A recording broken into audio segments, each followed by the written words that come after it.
Hello everybody, my name is Trikopani and here is the ancient city of HOIAN, the jewel of Quang Nam province and also a must-visit place in whole central Vietnam.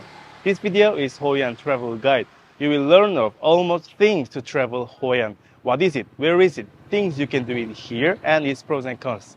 Yes, it's time to discover this amazing, fantastic, ancient city of Vietnam. Let's go.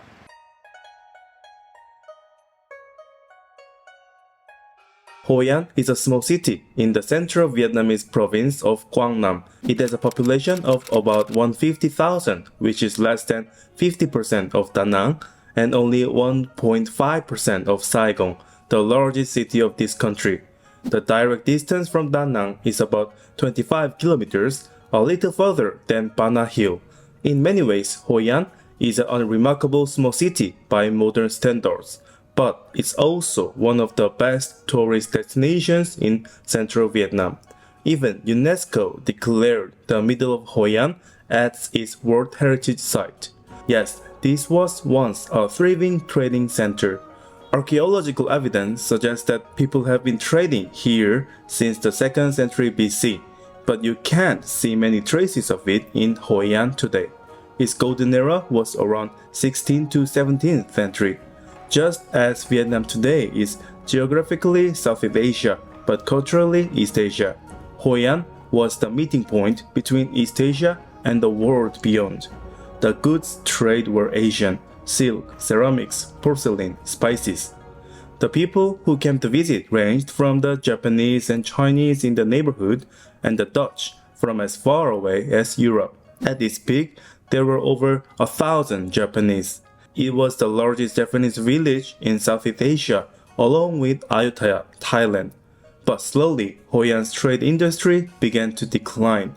First of all, after the 16th century, when Hoi An was at its peak, the Japanese people, who were an integral part of this trading city, disappeared.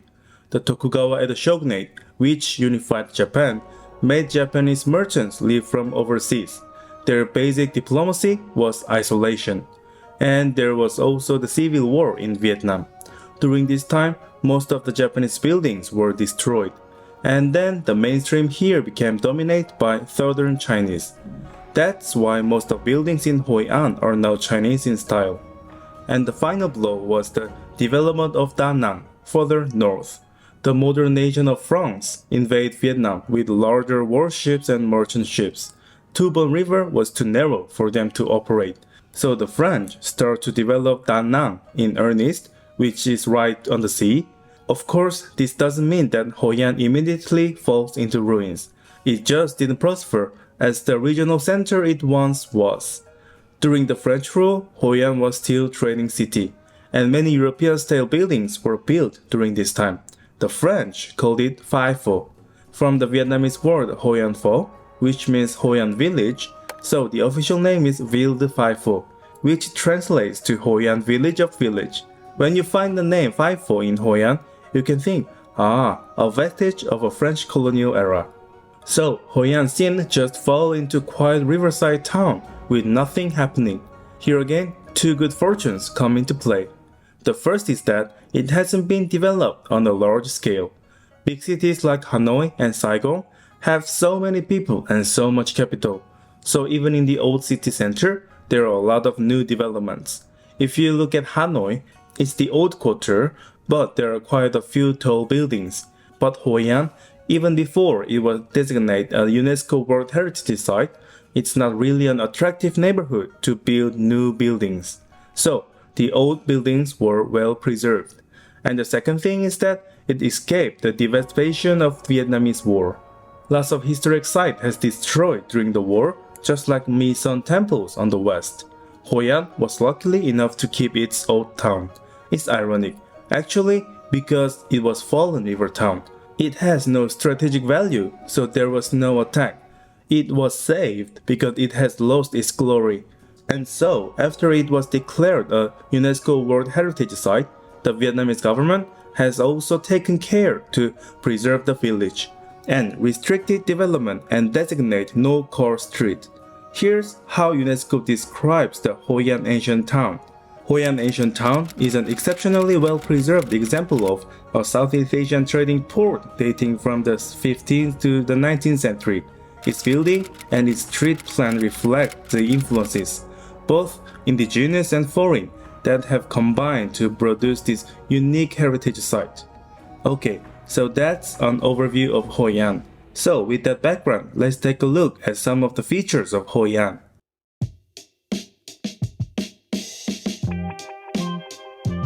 Hoi An Ancient Town is characterized by two main architectural styles. First of all, there's nothing about Japanese about it. The Japanese disappeared from here long ago, so little of what they built is left. The most prominent one is the Japanese bridge, but it's under renovation. Anyway, the first style is Chinese, wooden in the early days, then stone as they got richer. And the second is the European colonial style, which came about during the French period.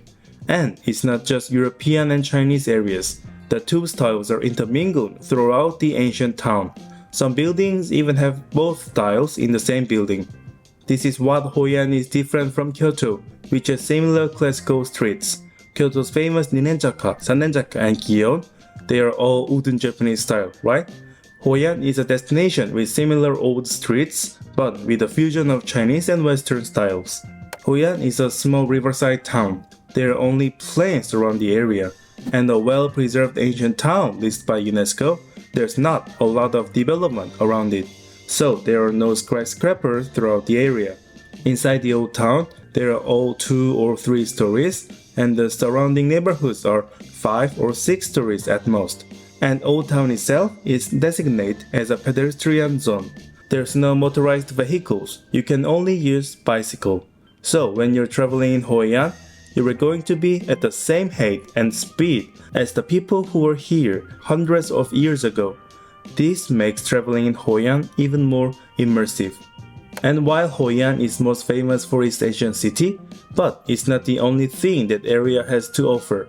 Just a short distance away, you will find rice paddies like this one. And in the true Southeast Asian fashion, it's not just cows, there are water buffaloes. There's also a big water park and a safari nearby, and it's close to the mouth of the river, which means it's close to the ocean, so there are beaches. You've got nice palm trees and beaches and resorts in Hoi An.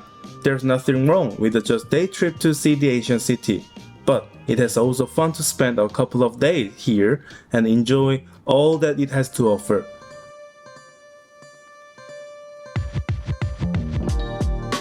The centerpiece of the trip to Hoi An is the UNESCO-listed ancient town. Built on the north side of the Tubon River, it's easy to find on Google Maps. It's one of Hoi An's most popular shopping districts. There's a few things you can mark here. First, An Hoi Bridge. This is the most crowded place in Hoi An.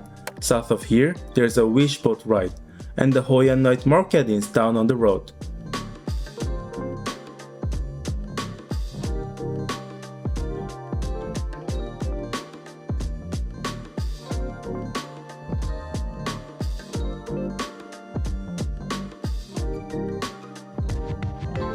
East of here is where the real ancient town begins. It's most famous for well-preserved interiors for the Tan Ki Old House. It was the residence of the old Hoi An family of Chinese descent who made their fortune in trade.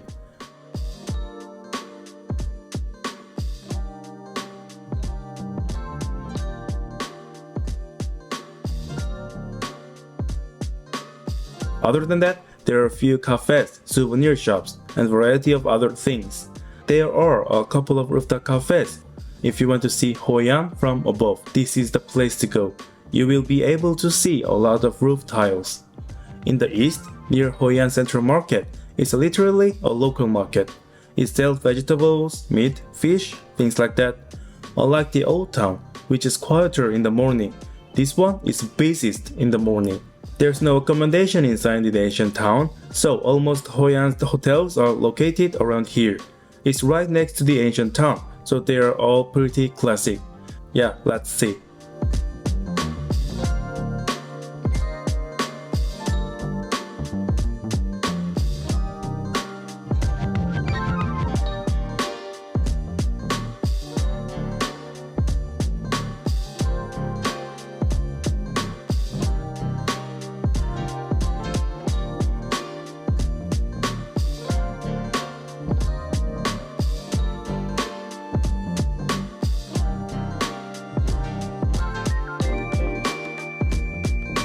And beyond that, it's just normal Vietnamese village where there's not much to see. But there are some hidden gems along the way. My favorite is the Rosy Cafe on the north side. They do amazing breakfast. Also, one of the island on the Thu Van River, there's HOIAN Impression Theme Park. Buildings are themed as old Vietnamese, Chinese and Japanese style. There are also performances here in the evening.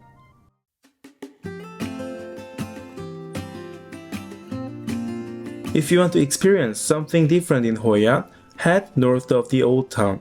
You can take a bike ride to the rice paddies north of the Old Town. The green rice paddies are completely different experience from the yellow Old Town. If you are going to hang out here, I would definitely recommend visit Miss Ha Cafe. It's a 3-story cafe built among these rice paddies, and the drinks or atmosphere are great. The only thing you have to be careful of here is people walking around with water buffalo. They say they don't charge at you first, but then they charge you $30. There are some of worst in Hoi An, be careful. Of course, there are more rice fields to the south. There's a nice cafe in the middle of it. It's hard to get to without a motorbike, and the drinks are not that great, but the view is really pretty. If you have time, you should stop by.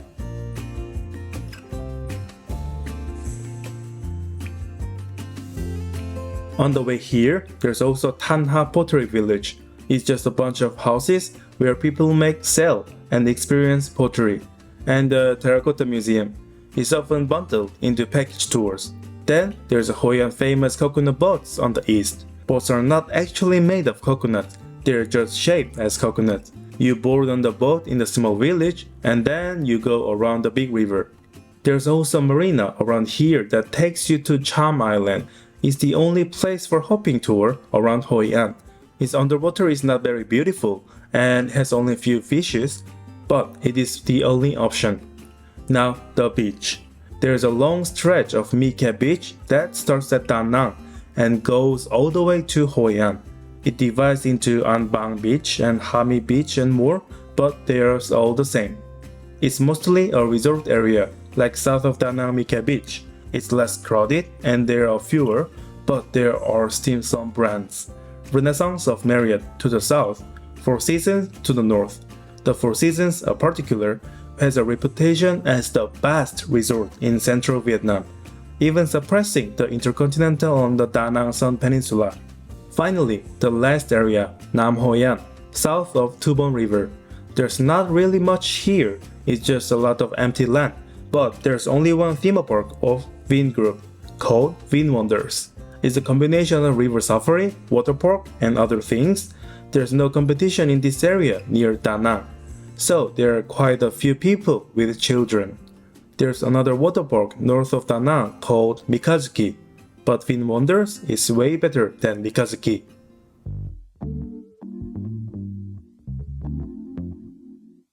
The first thing I like about Hoi An is its classical atmosphere. Here, I'm going to share with you some of the reasons why I think Hoi An is beautiful. The first is the consistent color scheme of the buildings. Hoi An's architectural details vary from Chinese wooden, Chinese stone, French colonial, but they are all painted yellow. And the roofs are all brown tiles, regardless of the style. Subtle variation of different architectural styles within a harmonious color scheme. That is the first atmospheric point of Hoi An. The second is the huge number of lanterns. They bring additional color and pattern to an old town. It could be a little boring if it was just buildings. It's really pretty both during the day and night. And if the background was too colorful, all of these multicolored lanterns could have been a little overwhelming. But the background in Hoi An is smoothing yellow and brown color scheme, so these lanterns really make a point. Last but not least, flowers. There are tons of them in Hoi An. These, along with green leaves, really bring life to Old Town of Hoi An. And the interiors of the buildings are just as breathtaking. Interestingly, while the exterior architecture and colors are consistent throughout the entire city, but their interiors are quite different. There's this style, there's that style, there's this style, and there's that style. Some are very ornate with tons of objects. And then there's minimalism with a simple arrangement. But they are all fit for HOIAN. So when I travel to HOIAN, before I go into a shop, I always expect for its inside. What kind of atmosphere does this place have? And I get reward. HOIAN is also easy to get around. First of all, it doesn't have its own airport, but it's not far from Da Nang. How do you travel around Hanoi? Hadongbae is over 150 kilometers. Sapa is over 300 kilometers. But HOIAN, less than 25 kilometers and 30 minutes away, is closed. And HOIAN itself is easy to navigate. The ancient town is pedestrianized and not very big.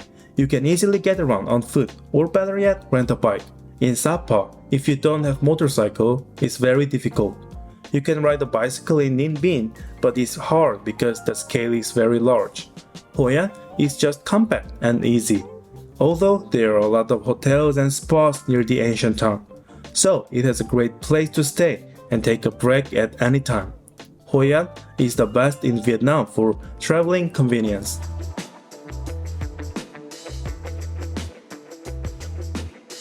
This is the biggest downside of HOIAN in my opinion. I'm sure there are many people who have been ripped off in Vietnam, but I think HOIAN is at the top of the list. There's not just that one type, but many. There's a buffalo scammers I mentioned earlier.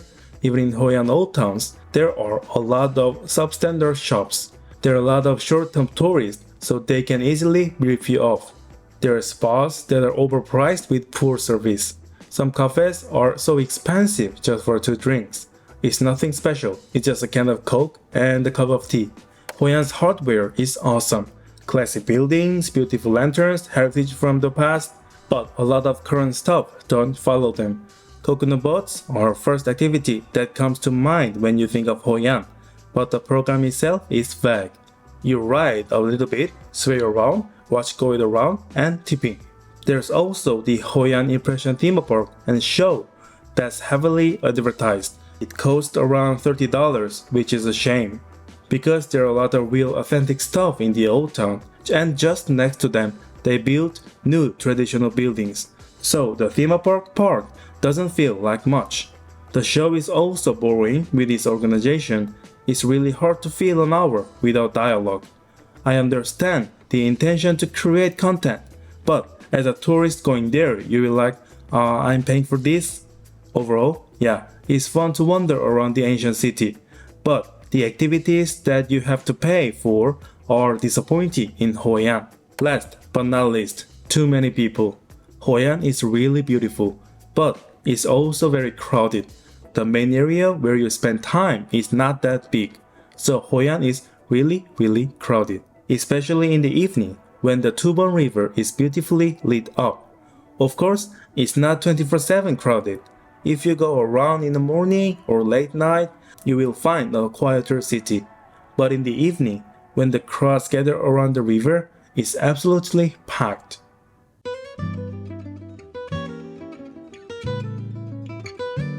This is the most Vietnamese dish on this list. Simply a mixed rice noodle with soy sauce. The name means high class, because in the old days, when a high-class guest come to visit, this dish was served to them. There are 3 main points of gao lao. The first is the thick yellow rice noodles. Usually, when you think of Vietnamese rice noodles, they are fluffy or round. But the noodle of gao lao is shaped completely differently. It is like udon noodle, and it is very chewy. And then the second one is sliced pork. It's a different from regular Vietnamese rice noodle. They usually include beef or chicken. And the last one is that it is served without soup, but with soy sauce contents combined of different spices. If you're looking for ethnic soup or pho, that's not it. But this unique HOIAN noodle is a must try when you're here. The second is HOIAN chicken rice. It's a dish that originated in southern China, and you can find similar dishes in some Southeast Asian countries with large Chinese populations, most notably Thailand and Singapore. And of course, HOIAN, which is settled by Chinese merchants, has its own version of chicken rice. The characteristic of HOIAN chicken rice is that it has a higher proportion of crispy vegetables. Both raw vegetables and regular leafy greens or served on the side. It's very Vietnamese dish that loves vegetable. Last but not least is the Vietnamese sandwich, the banh mi. It's originated from the French baguette and is now a common food throughout Vietnam. You will probably see banh mi far more often than you will see in cao lo or chicken rice. Banh mi thong and banh mi queen are particularly popular near Old Town. Yeah, I know there are many other kinds of food in Hoi An, but these are the three I would recommend to you.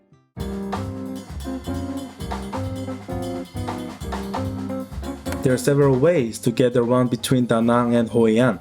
First of all, there are no trains, it's all vehicles. There are minivan shuttles operated by certain companies, and there's a bus that leaves from in front of the Da Nang Ping Cathedral. But I would just recommend a simple Grab or taxi ride, because the absolute distance itself is not very far, so it's not too expensive. It is just $12 one way, and they pick you up just where you are. So it's private and convenient than having a book a shuttle or take a bus. For traveling to and from Hoi An, Grab or taxi is the way to go. There is no real trap season in Hoi An. Even it has a little rainy and cloudy, it's still nice. It's not like My Khe Beach, which is ruined even without sunshine. However, the rainy season, which peaks in November, is very heavy. So it's best to avoid it. The flood can ruin your trip, because this town built on riverside is vulnerable. Also in the summer, from May to August, it's really hot during the day. So it's best not to schedule too much walking around. You could get heat stroke. Instead, you should invest a little bit more in accommodation, so that when you're tired, you can go swimming or just relax in your room. But the sunshine is the strongest, so it's the prettiest. February through April is not that hot and rainy, so that is the perfect moment to visit Hoi An. This is an extremely personal tip, but one that I have to share. When you're walking around Hoi An Old Town, I want you to forget the efficient route. There are so many beautiful streets, alleys, and shops throughout Hoi An that you will miss out on if you're only looking for efficiency. First, save the points that you must visit: Donkey Old House, An Hoi Bridge, and some famous restaurants. And before you get there, just wander the town without a plan. You go into this alley, and then you go back out of the alley. And between some coincidence, you will make some real memories. So let's summarize what we learned today. Quick summary of Hoi An travel.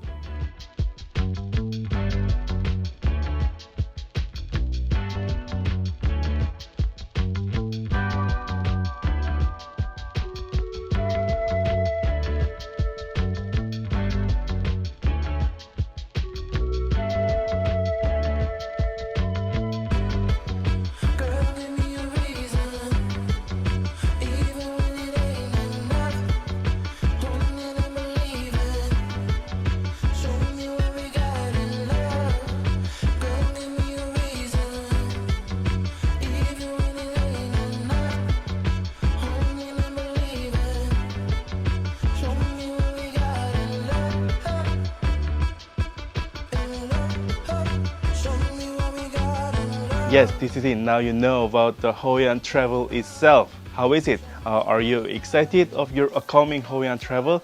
I really hope you are. This place where I end this video is the Four Seasons Resort at An Dong Beach. I picked this place because of I want to show you there is another option in Hoi An travel. Thank you for watching this long video and thank you again.